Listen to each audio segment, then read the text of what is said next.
I want to start by saying that I really should be sitting where you are sitting. And I'm extremely fortunate because I've never got to speak on this topic before. But the reason is this. If you take a look at this, this is my father. My father is Professor Mai Chen, and he is the reason why we came to New Zealand. Most people don't know why we came to New Zealand, but we came because he was actually an Olympics coach.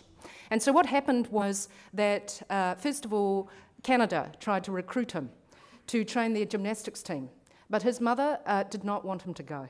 He was a favourite of her 8 children, and she wanted him to stay. And then Australia tried to recruit him, and she said no. And then she died. So New Zealand then said, would you come and train the New Zealand gymnastics team? And so we came. And that is why we came to New Zealand in 1970 when I was 6. I was the youngest of 4 girls. And this is what my dad did. He took the New Zealand gymnastics team to the, well, he trained them. I remember what he said. My God, they're huge. What am I going to do with all of them? And that was just the women. And then he saw the men. And he said, they're too tall, they're too tall, I can't work with people this size. But anyway, he learnt to work with people this size, and that's why we're here. Now, I'm the little one, so my father taught me to swim when I was 3. He threw me in the pool, and just before I drowned, he tied a rope round my middle, and he walked me up and down. And before I left Taiwan, I was the under-6 breaststroke champion of Taiwan. So that's how we started our training. I did not grow up in a normal fashion. We grew up at the university. So I didn't play in a playground, I played at the gymnasium. There was a smashed window on the side of the gymnasium, and we used to crawl in there every day. So we'd be on the trampoline, we'd use all of the apparatus. So I grew up on the sports field. That's the 4 of us. That was kind of the second day we were in New Zealand. For some reason, that was considered an unusual sight in Christchurch in 1970. We also there was also a car crash that day because we'd arrive in Brindua at the YMCA, which was my dad's day job, because in those days, of course, it was all amateur. He had to have a day job. In fact, we never figured out what the C meant until he was told he also had to give devotions every day. He wasn't sure what a devotion was. And then we realised that the C stood for Christian. So I think mostly that meant sending the girls to church because we were actually Buddhists. But it was very interesting because they told us to go to the park while Mum and Dad sorted out our accommodation. And we actually were dressed like that, holding hands, walking to Hagley Park. And there was a car crash because the guy thought, no, I can't be seeing this. And then he crashed into the car in front of him. So actually, my mother there is also an elite athlete, and she met my dad on the track and field. Oops. She met my dad on the track and field. She's a high jumper, a long jumper, and a sprinter. And that's what I was until I did a back somersault, landed between 2 mats, and snapped my Achilles tendon. It was on my takeoff leg too, which is a shame. So anyway, as a consequence of that, I really want to explain to you that this conference means a lot to me. But in a sense, it's a bit counterintuitive because I'm not a normal Asian Kiwi. Although I was asked to speak here by Sports New Zealand, so who is New Zealand these days? And how has that changed? And why, May, are you standing up here as a lawyer? Why aren't you sitting with us as a sports administrator or the CEO of a sporting organisation? The reason is because my father would not let me, and nor would my mother. I wanted to be a professional athlete. That's what I wanted to do. I was a high jumper. I broke the under 12 record for high jump at a young age. I played in all of the national teams, basketball, netball. I played every sport at school. So when I graduated from high school, I was Ducks. I was head girl, and I was best all round. We did everything in those days, but Mum and Dad would not let me be a professional athlete, and nor would my dad coach me in gymnastics. So I was a gymnast, but my dad refused to coach me. He wouldn't do it. This is despite the fact that I grew up doing front somersaults on our lawn on mattresses pulled off our beds. I didn't realise that was abnormal, but apparently it is. And the reason was because he said, no, you will be a professional. Those were the days when sport was amateur, and he said, I don't want you to be a phys ed teacher because you will not be respected. I want you to get a serious profession where you'll make lots of money and where people will respect you. So you're going to say to me, well, why is any of that relevant, May, apart from the fact that it's kind of interesting? Well, that classic Asian parental mindset is hugely important to you because we are talking about sports leadership in the 21st century. And when we ask that classic question, how is it that we are going to win? Because sport is about winning. I know that we're going through this period at the moment where everyone's a winner, even if you're not getting first. I remember my son came home the other day and I said, how did you do on the cross country? And he said, Mum, I got second last. But it's all right. I said, no, Jack, that's not all right. That's not all right. I'm married to a person from the UK who tells me that he didn't discover sport till he's 16. Jack's only 12. He'll be 13 this week. Hopefully he will discover it soon. But what I'm saying to you is that the mindset of my parents is something that you need to understand because you're running organisations which are really a lot like businesses. You have customers and you have talent pool. And so who your customers are and who your talent pool are and what it is they want becomes incredibly important.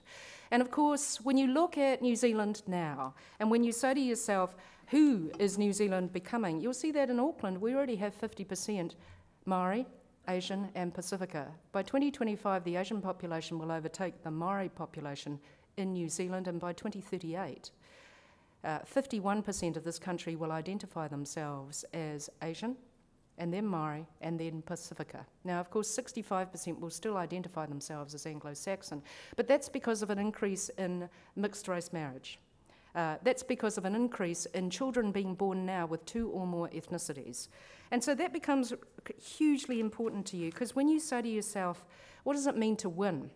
It isn't just Auckland, because there's been a recent study done by Dr. Ward Friesen, which shows that superdiversity is diffusing right throughout New Zealand. How? Christchurch, Canterbury rebuild. We're letting them in because they are high school migrants. Filipinos in particular are very skilled in construction. There are lots of them coming into Christchurch. And unlike other foreign workers who want to come and then leave, these people want to come and they want to stay. In the rural sector now, 2 out of every 3 farm worker tends to be from the Philippines or they tend to be from South America. Once again, the immigration policy changed last year to allow these people to stay, or more of these people to stay. And so what you're finding is that these demographics are diffusing throughout New Zealand. And of course in Auckland, where I now live, because I had to shift, it was the only way I could write and lead in this area. You will see there are ethnoburbs, which mean that in certain suburbs there is a majority of people who were not born in New Zealand. 44% of the population in Auckland was not born here. They're like me. So they are first generation. I'm a 1.5 generation because I came so long ago. I'm almost second generation, but I'm not. But there are people here, second, third, fourth, fifth generation. Wellington is actually the second most super diverse, but the difference with Wellington is that most of the migrants in Wellington have been here a long time. And so if your sports club is located in Auckland or in some of these areas where there are ethnoburbs, then actually it's going to be greatly distorted by what it is these people want and what it is these people expect. So if there's one big idea I want to give you today, it is simply this. Sports is about winning, and if you want to win, then you have to figure out how to leverage off ethnic superdiversity. This is not a trend that will come and go. If you look at the long-term statistical data coming out of Stats New Zealand, if you look at what they're doing now to get ready for Census 2018, if you look at the questions that they are asking, you will see that demographically New Zealand is pretty permanently disrupted. We are now the 4th most superdiverse city in the world in Auckland in terms of the number of migrants that we have in the country. So when you're talking about winning in sport, what does that mean? Well, it means players, coaches, administrators, pipelines, volunteers, funding, use of facilities, more spectators, more supporters, or as the NZRFU recently said in bringing out their strategy, remaining number 1, retaining market share and gaining it. So when you look at what the NZRFU has put out, it's very interesting because you will see that it says as its chief guiding principle to be agile and challenge ourselves to be modern and ready for the future through innovation and research, more players and more communities participating, rugby being the sport of choice In wider Auckland, where many of the people live, fans are engaged and numbers growing. They go on about what that means. So how much are we able to ensure that we maximise the full potential from ethnic superdiversity, and how much do we need to manage the challenges?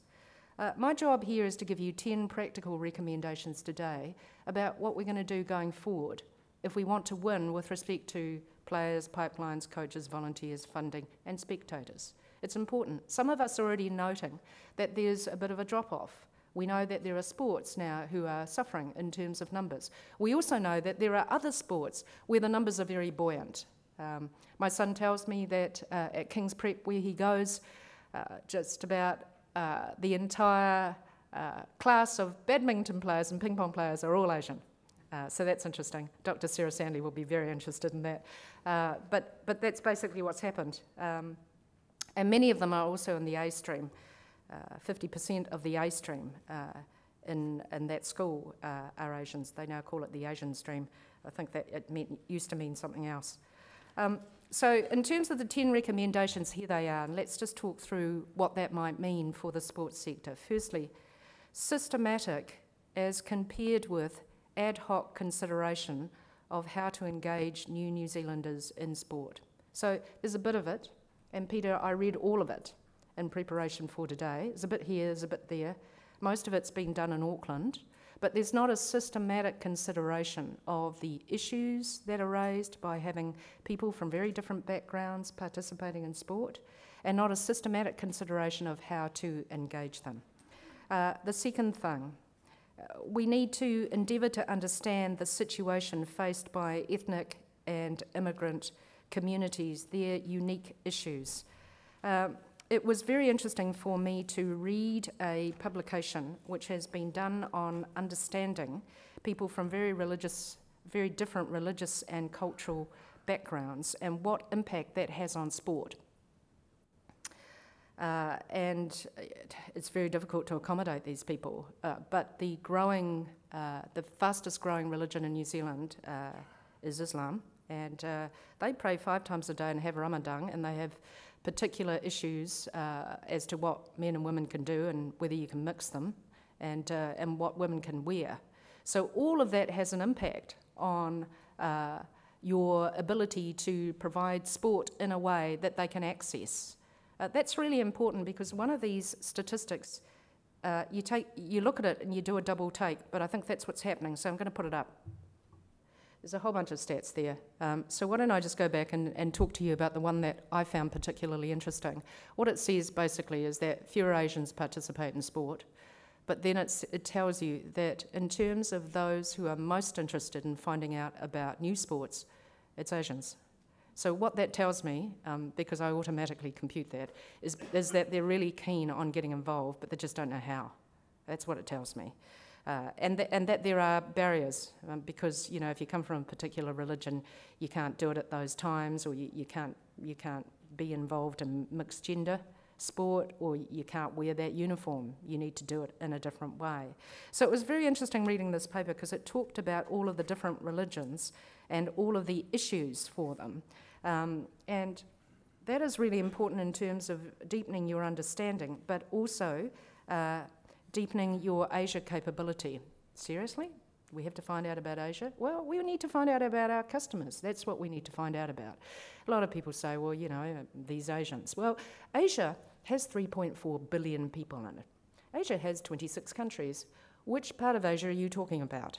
Because, of course, Asians are very different. And it's interesting for me being in New Zealand, because first of all, I was the youngest of 4 girls, so no one could ever tell us apart. And so people would always say, oh, but you all look the same. So lots of people are saying to me, oh, I thought you were pregnant. No, that's Nadia Lim. Nadia is Malaysian, and she's about half my age. Or they say, oh, are you that chick in Parliament? No, that's Melissa Lee. She is Korean. I'm very sad to say that no one has mistaken me for Lydia Ko. But that is a badge of honour I'd wear. I'd become Korean overnight for that. But what it tells you really is that the capability is pretty low in terms of understanding what we're dealing with here. And let me tell you, they're all very, very different in terms of their approaches to sport. You see, Some of the people here today are pretty stressed out because of the new health and safety laws. Let me tell you something. Sport is cultural. We haven't had to worry too much about pipeline, volunteers, boys and girls playing cricket, rugby, netball, because that's what we do. It's in our DNA. It's part of the core Kiwi values. It's part of who we are. Well, actually, health and safety is also cultural, which is why it's going to be very interesting to see the implementation of the new laws that came into place last Monday. I have been in Hanoi on a Saturday night at 10 p.m. watching men, it was all men, with no shoes on and no harnesses, climbing swaying bamboo scaffolding with erratic lights on the ground, building a building. Now that wouldn't happen in New Zealand, but the health and safety culture is there, it's completely different. And similarly, the sporting culture is completely different because they come from a very different background and they play different sports. So when they come here, they pick up the badminton racket because that's what they know. They pick up the ping pong table, the ping pong bat, because that's what they know. Guess what my mum and dad gave my son for his 10th birthday? They gave him a table tennis table. That's what they gave him. And they thought this would be fabulous for him. He was a little bit perplexed about what to do with this, but they were giving him something that they understood, that they knew about. And of course they were very good at it and they wanted to play ping pong with him. So understanding, deepening your Asia capability is hugely important because not surprisingly, when they first arrive here, they do what they know. Now, I now realise that the more I read the sports stats here, I realise that I'm very unusual because my family was unusual in terms of the fact that sport was such a focus for us. It's what we did. It's what we always did. But that is not the norm. We also need to deepen our cultural intelligence. What's that, Mai? Not IQ, not EQ, but CQ. The ability to deal with people who are not like you. Not to make assumptions, but to be able to get from them what it is they want, what it is they need, and to help accommodate them. Why is that important? It's important for all sorts of reasons, not just as customers, but also as staff. The talent pool in Auckland is now 56% migrants and their New Zealand-born children. So if you're going to manage and get the optimum out of those workers, then you need to have some cultural capability. You need to know how to deal with people like that. On the way in the plane here, I was just reading about another sector, same as your sector, just having real problems in terms of products, real problems in terms of services, but also real problems in terms of getting adequate staffing. If they bring in staff from overseas, there's a problem with cultural adjustment. How to be successful in a Kiwi workplace, they don't know how to do that. So if we look at those stats, which I've just put up, now it isn't just Asians, it's Maori and it's Pacifica also, we know that. But perhaps the first lesson that you can take out is that when you're dealing with people from different cultures, families often have a much bigger say in what happens to them. And even in sport, that is the case. There's a lot of mothers and fathers who weren't born here who have some real issues with rugby because it's very physical and they're worried about their kids, okay? For the rest of us, we grew up with it. It's what you do. They're fine. They get knocked around a bit and they're fine. Well, actually, now we find they're not fine. They get dementia. But let me not jump into that topic at the moment. And then we find that actually there's a huge drop-off. So they kind of do all right at the junior levels, but then as they get more senior in school, they all drop out. Why? Same reason I did. My parents said to me, look, playing sport's all very well, but now you need to focus on your schoolwork. You need to do really, really well. Well, we arrived, we didn't speak English. I didn't speak any. No, I spoke 2 words, elephant and watermelon. Neither of them were useful in getting school cert. But you know, by the time we all left Otago Girls High School, we dominated all the sports teams, but my eldest sister, who was 12 when she came, she was Deputy Ducks. My second sister was Ducks. My third sister was Deputy Ducks, and I was Ducks. Those are the expectations when you come from an Asian family. They expect you to work. And of course, there was no question that we'd play sports in university. We were to get our degrees, and when we got our degrees, we could do what we wanted. So the deal with Dad was this. Dad said, you get your law degree. When you've got it, You can do anything you want. Well, I'm a little bit older now, and I've just started doing what I want, really what I want in sport. And so I'm a runner, and so I've spent most of my life injured. Lower back, knees, hips, you name it. I always had a bandage somewhere. So a year ago I thought, no, stuff it, we're going to take this seriously. And so I'm now doing a form of yoga which is all based on strength. I go 4 times a week, and I've gone at it hard because that's what you do. And I'm now uninjured. I'm also now doing stuff I haven't done since I was 15, so it's been cool. But, you know, once again, look at the difference in attitude.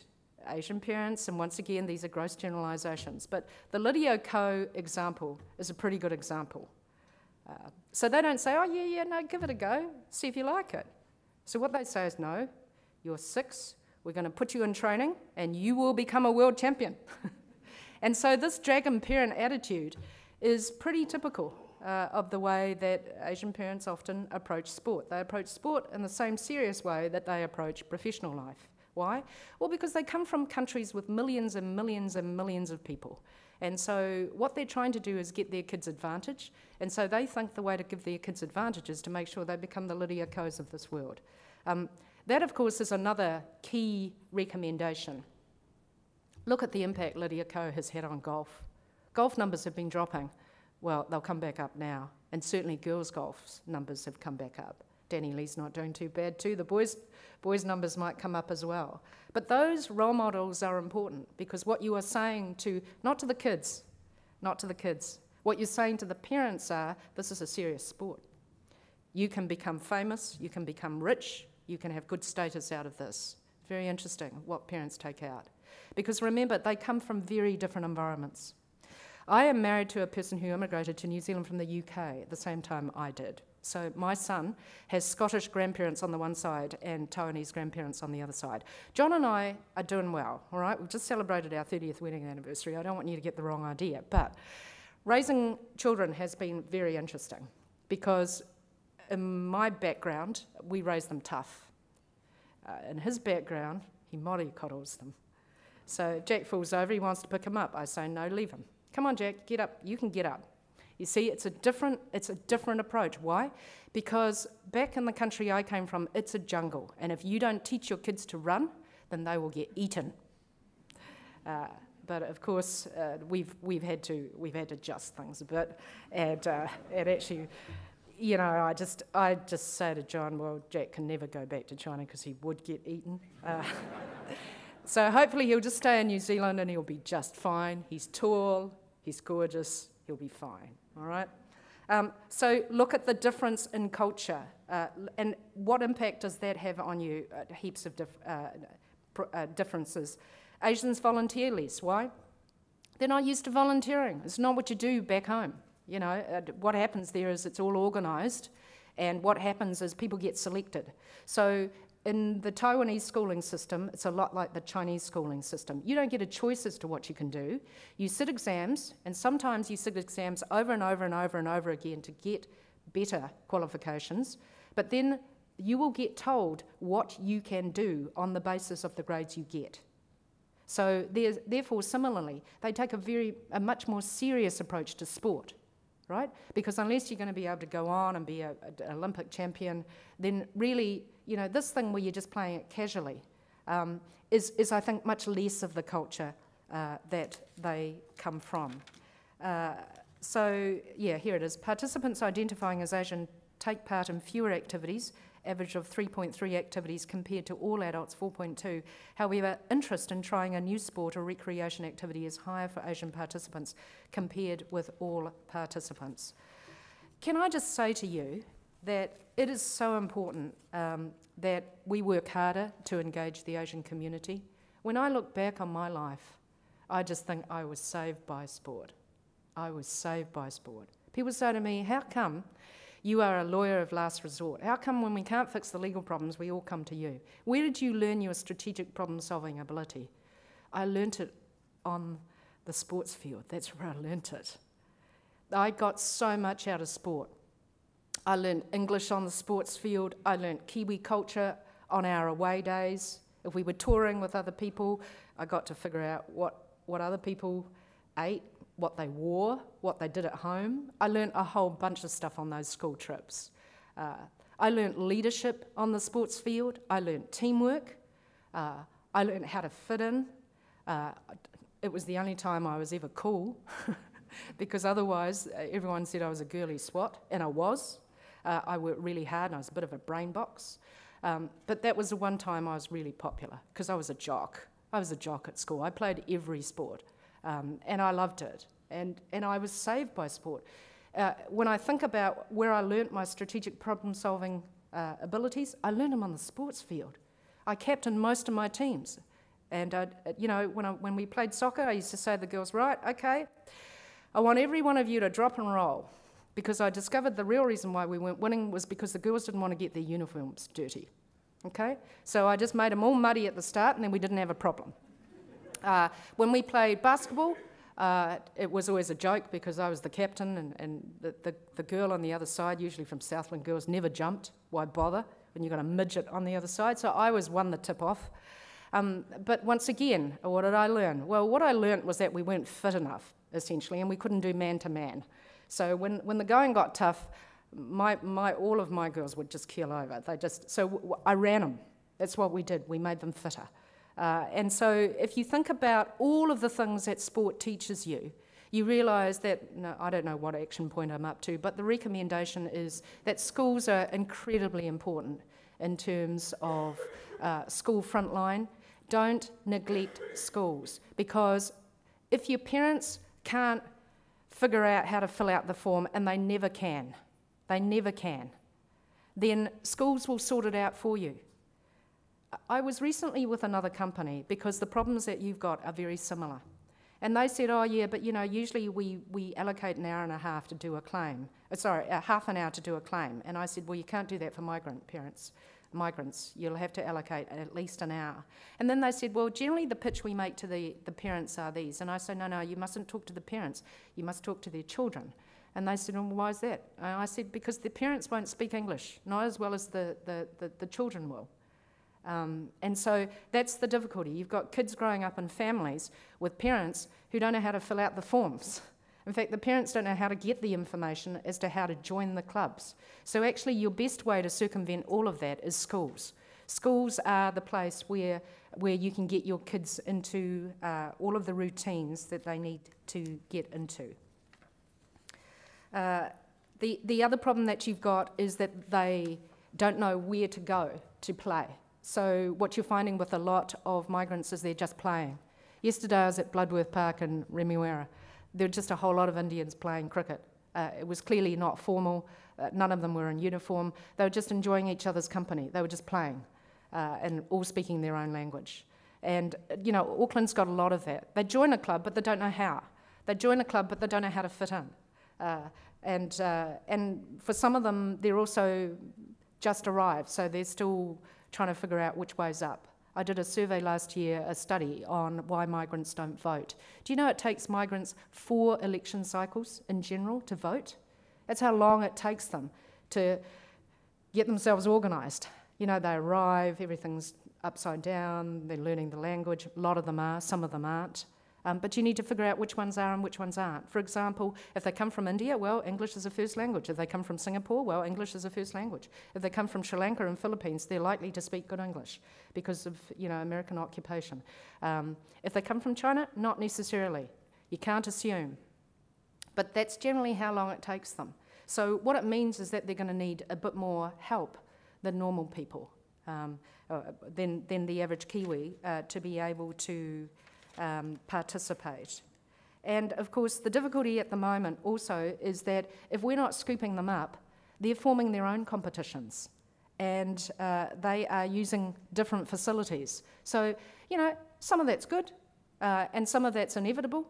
They are going to want to gather together. I talked to the New Zealand Chinese Association last week and, I used to go to Easter tournament. They play basketball, we used to play basketball with them. And it's nice to gather, but the reality is that if we're going to get large segments of the population all having their own competitions and using their own facilities, then that really has massive implications for you out there. So another one of the key recommendations I have is that it is really important for us to practically undertake some research into a comprehensive stocktake of ethnic and migrant sporting organisations. Now, there's been a bit of work done on this in Auckland, but you know, in a sense, it's really difficult for us to do any business planning for our organisation if we don't know who's playing, where they're playing, what they're playing, and how they're playing, because it then becomes incredibly difficult for us to win. Strategically, we haven't got the data to win. That's really, I think, one of the key points I want to make today, Peter. We don't currently have the data to win because we can't analyse it, we don't know where they are, we don't know what they want, we don't know where they're playing. And so the next thing, we need to collect the ethnicity data. We don't usually do that at the moment. At the moment, we may be collecting gender data, but we need to collect the ethnicity data.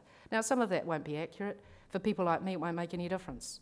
But in Auckland, for example, 80% of the Asian migrants are new. 20% are like me, 80% are new. So they need all of this extra help that I'm talking about. And it is important for you to, you know, get down and dirty into some of the detail. First generation, second, third generation, what part of Asia? So it is also important for you to think about the way in which you're pitching your sport. Now, there are some sports that are coming up and there's some sports that are declining in numbers. But, you know, the fact that sports is not just good for brawn, but it's great for brains, is now a very, very helpful message that you can give. There are scholarships, you can go professional, and it teaches you so many of the things that are needed to become a great New Zealander. That's how I'd pitch it, because that's what parents are interested in. I know the number of times I've said to my son, mate, you've got to play sport, and I think now we've kind of replicated that with music, but whatever it is, it's an essential part of the rite of passage of a Kiwi kid, and you're going to miss out on so much if you don't. So finally, I just want to raise one point and then come back to cultural intelligence. You know, Raybon Can always said to me, he's the comedian. He actually started life as a lawyer, and he's a comedian now. But he always said to me, mate, you know, when there's the first Asian All Black, that's when we're going to overcome racism against Asians. Well, sorry, buddy, I didn't manage to do it. My son doesn't take after me. He thinks getting second last in the cross country is all right, okay? And you know, so I simply say that as the 10th point. Hopefully you managed to count up the numbers and got all the recommendations in the right order. But I think the 10th point is for us to face this. I mean, sometimes in our clubs we're not as welcoming as we could be. And we need to think about that, because if people don't feel welcomed, they tend to withdraw. They tend to withdraw and they go somewhere safe where they can speak their own language and where then they don't feel out of place. So we need to think about how we are making these people feel as if they belong. And I say that because it's arguable that by 2040, because we're talking about sports leadership in the 21st century, the person who could be welcoming you, the person who could be CEO, the person who could be reassuring you could be Asian and saying to you, no, it's fine, you're a non-Asian, but it's okay. You'll enjoy the sporting club, you know? You'll fit in, it'll be fine. So I just want to end by saying that, you know, I want you to think about CQ as a sector. I just want to go through that again, because you're saying, well, what's that thing again? Not IQ. IQ is important, it always has been in sport. EQ is pretty important as well, but it's not enough. You need to have CQ. It's not just a requirement in New Zealand, but it's global, but in New Zealand you need it in spades. The World Economic Forum has just brought out a report. It has identified 16 key skills for the 21st century. Literacy is one of the skills, numeracy is one of the skills, and cultural capability is one of the skills. Why? Well, actually the world is increasingly mongrelized. By 2040, 75% of the world will live in cities. And increasingly you'll meet people like I'm meeting now. They're born in one place, educated in another place, worked in one place, you know, now living in another place, or they're mixed race. I meet people who are all sorts. And so you can't presume anymore. This is the world that you will be leading in. And it is particularly so in New Zealand because the trends that I've talked to you about are here in spades. The definition of superdiversity, as the academics would have it, is that 100 or more ethnicities and 25% of the country not born in the country. In New Zealand, already 25% not born here, and that was in the 2013 census. 213 ethnicities. 213 ethnicities. A couple of weeks ago, I had a CQ conference, and the Vice-Chancellor of AUT University was speaking. Do you know that in their domestic student pool, not in their 20% international students, but in their domestic student pool, they have 109 ethnicities. And we speak 160 languages.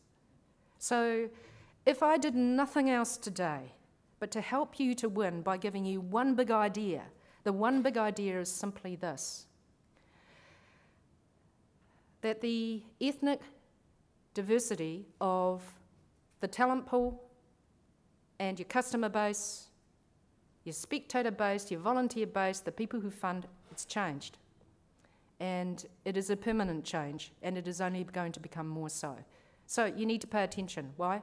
Well, because it has an impact on whether you can win in this market. You need to learn to leverage off the ethnic superdiversity, and you need to learn to minimise the risks from it. Otherwise, you're going to have ongoing issues. What are the issues? Well, you may have declining numbers. It's about market share. You may find it difficult to attract all of the things that you want to attract to your pipeline, including coaches. You may have difficulties attracting funding and spectators. So that diagram there, what does it mean? Well, that's about figuring out and how to grow your cultural capability. That's what that's all about. And that diagram has been so useful for me because first it's forced me to figure out the first fundamental in cultural capability. You can't have it if you don't understand your own culture. So I had to understand what my core was and what my flex is. The core is the stuff I'm not prepared to negotiate. The flex is the stuff that I'm happy to accommodate you on. And I think that in sport, we need to figure out what's core to sport. What are we not prepared to compromise on, and what are we prepared to compromise on? And then you'll see in one of these diagrams, there's a funny little thing that looks like a snake. It's on the right-hand side. That's a knot. Knots are not judgments, but prejudgments. Are you biased, mate?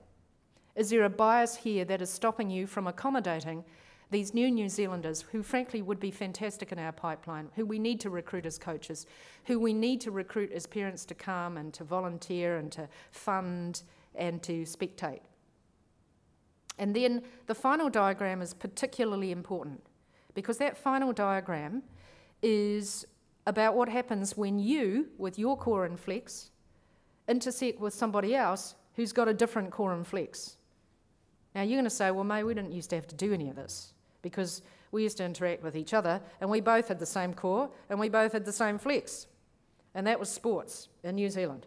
We all grew up on this stuff.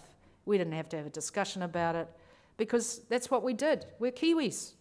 We grew up running the beaches, you know. Dads got out there, mums, and taught their kids cricket and rugby and netball and all of those good things. That's what we do. Well, it's changed. So this is not the future, it's now. It's already changed and it's going to continue to change. And increasingly, the second person with whom you're going to interact is not going to come from a background like you. So it's going to become more complicated.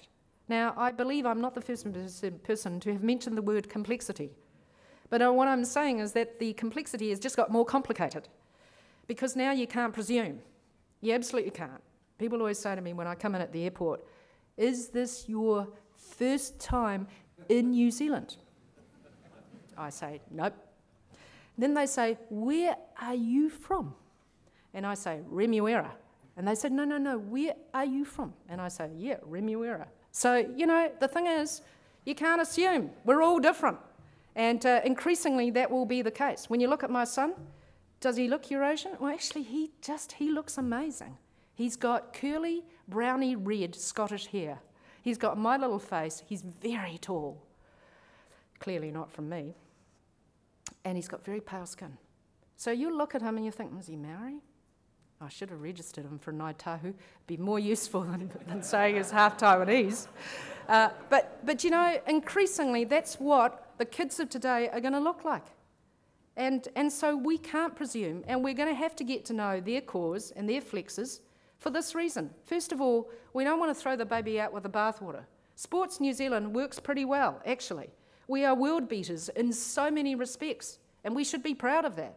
But if we're going to hold on to it, then we're going to have to change our MO. Our modus operandi needs to change. We are not going to remain world beaters if we can't get on top of the fact that we have a different pipeline now and really different talent pool working in this space. Because what we have to do is open our minds to the fact that we've got people from very different backgrounds who have very different things to contribute. They may not speak flash English, but that doesn't mean to say they don't have a great idea about where most of the growth in this sector might be coming from. There's a lot of money from Asia to be put into sport, and there's a lot of people in Asia to be watching sport, particularly in terms of viewing rights, etc. So the question is, can we be open? I think we can be. I like being a Kiwi. I think one of the things in our core is that we're about fairness, and we're about treating people equally. And if there's one thing in my core, and only one thing, it is that people should be treated on the basis of merit. Now, whenever I went on the sports field, it was always fantastic. I'd always be constantly underestimated. They'd think, here's a squirt and a midget. And it was always good for me, because then, of course, you can catch them unawares. But what I say is that in terms of our success going forward as a sector, we need to go away from here and just think. We just need to think. Bruce said, the most important thing is not new lands, it's new eyes. And if I was now to take you through the NZRFU strategy going out into the future, you'll see it's all about agility and adaptability. You know, Darwin said, he said that the strongest will not survive. He said the most intelligent will not survive. He said the most adaptable will. So, I'm talking to a sector that wants to win. I've always wanted to win. It is a problem that I have. I wake up every morning and I want to win. Do you know, Peter, when I was 6, I used to run out in front of fast cars. That was sprint practice for me. You get a burst of adrenaline and you do it. I still do it now, actually. It's a bit dangerous. It's not so good when you're a lawyer, actually. It's probably breaking some sort of bylaw. But you know, if you want to win, then there is a way to win. We can do this, but we have to be open and we have to adapt. Thank you.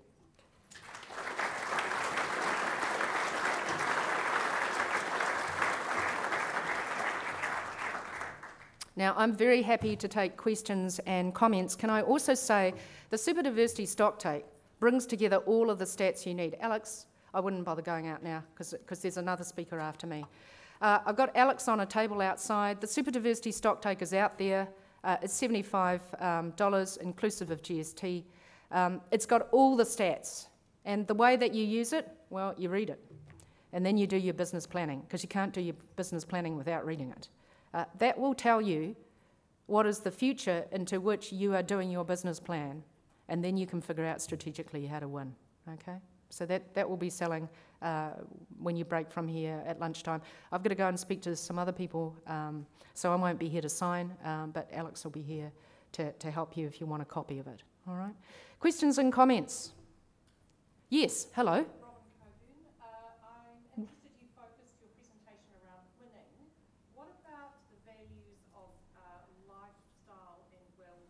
Yeah, it's a really good point. It's such a good point. In fact, because I'm advising, you know, so many companies on health and safety, I've just finished reading Arianna Huffington's book on Thrive. In fact, I've also finished Dr. Libby Weaver's book, and I've finished Brain Rules' book, and I've finished the Alzheimer's book, and I feel really embarrassed. I even bought that book. Who's that guy who was on Bachelor last year?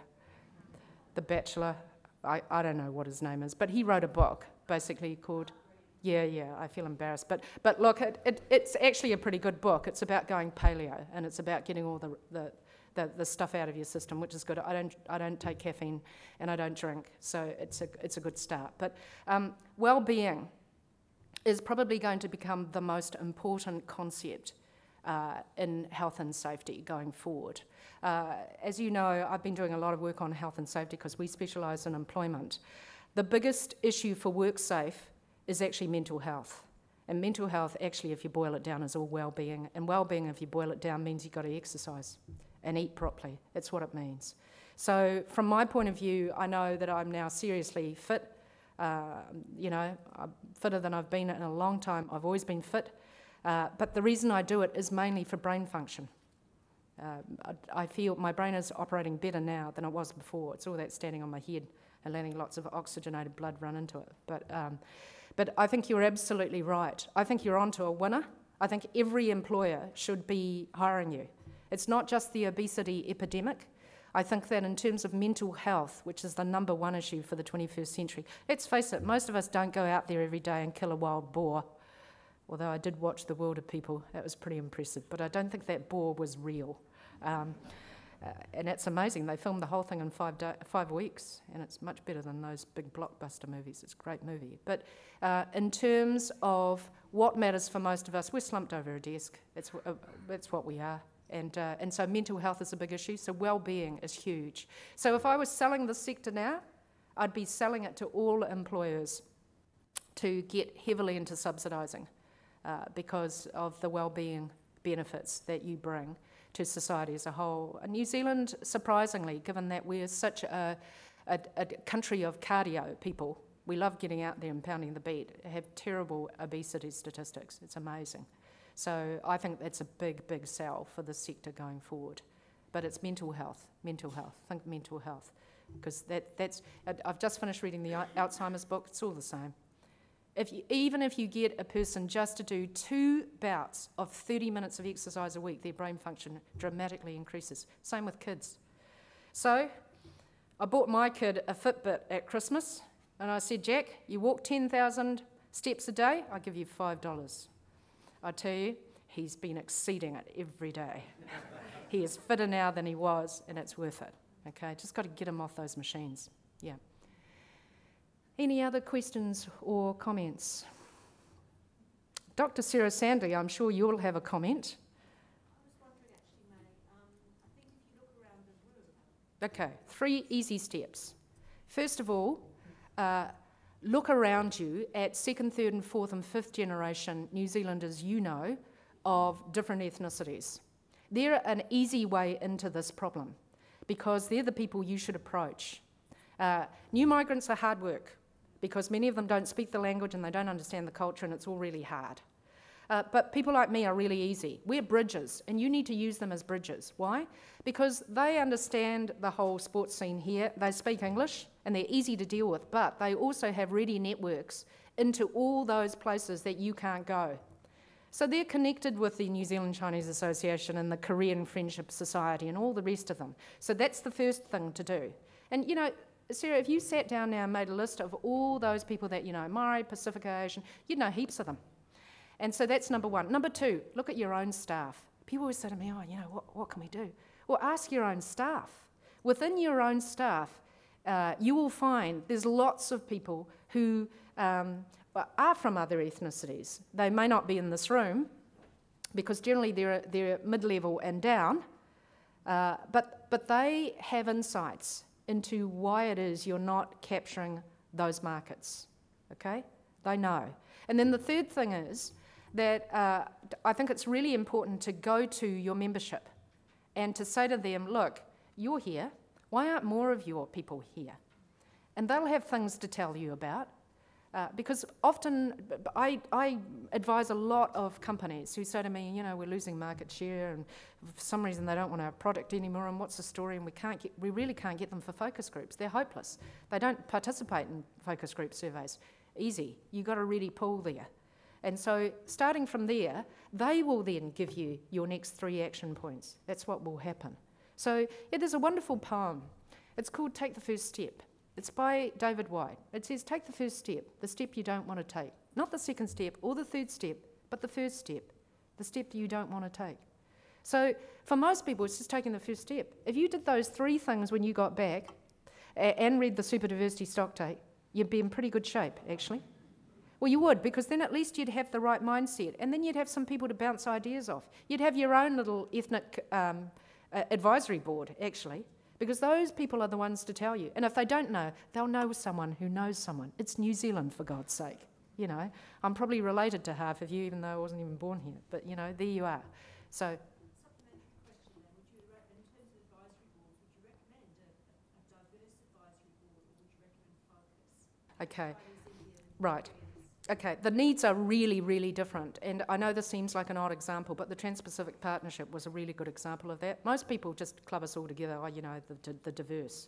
Well, actually, Maori feel very differently about the Trans-Pacific Partnership than gross generalisation Asians. Most Asians support this TPP, most Maori don't. Gross generalisation. And, you know, Asians is hard enough, mate. You know, you got 3.4 billion people. So I think it's clear that the trouble that you got when you got an ethnic board, advisory board, is that it's really hard because we're all trying to be really accommodating of each other, but we're all really different. I mean, for Māori and Pacifica, let's face it, they are well inculcated into your pipelines. The problem isn't getting them in. The problem is getting them up the ladder, making them senior, saying, come on, why aren't you coaches, you know?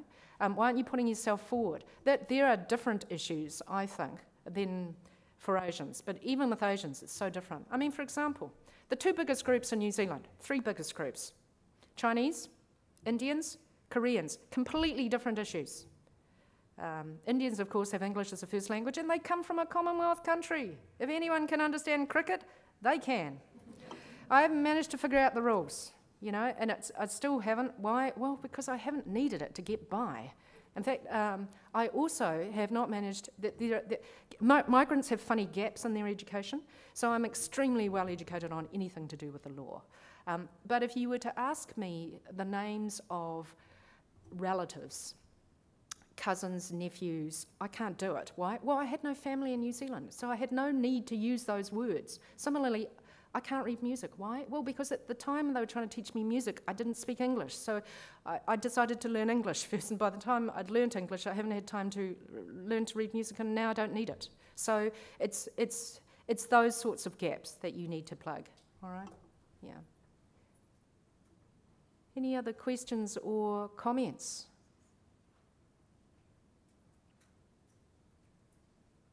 No? Have you got any advice for me? Do you think I should give up law and go professional now? I think it's a bit late.